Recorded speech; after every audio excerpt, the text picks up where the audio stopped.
乡亲啊，咱继续要来讲这个振兴病院是台湾手术心脏的权威病院。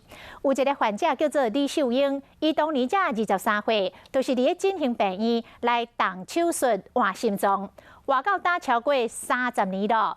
这个期间，伊阁得过2届的癌症，也毋过伊靠着旺盛的生命力，即卖已经是亚洲活上久的换心人。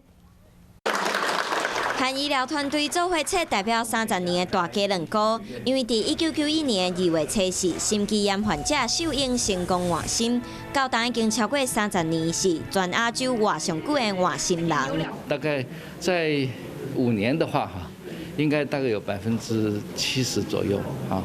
那么在10年，可能到了50%，到了20年就少了，大概30%这样子，差不多这个情况。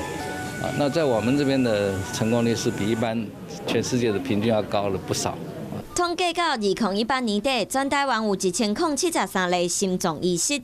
振兴病院是自1988年7月到今，已经完成537例心脏移植手术。当年23岁换心人秀英，大家上熟悉。不知道是吃药还是什么的关系，就是会有一些病，可能就会比较 多发生这样子，可能那时候得子宫颈癌，然后也得乳癌。可是我觉得我还蛮庆幸，就是还蛮感谢医生团队，就是他们其实是非常照顾，就是像我们这种患心病人。秀英换心了的30年，捌得过1摆脸癌、1摆子宫头癌，不过拢因为真紧就发现，嘛拢治疗成功。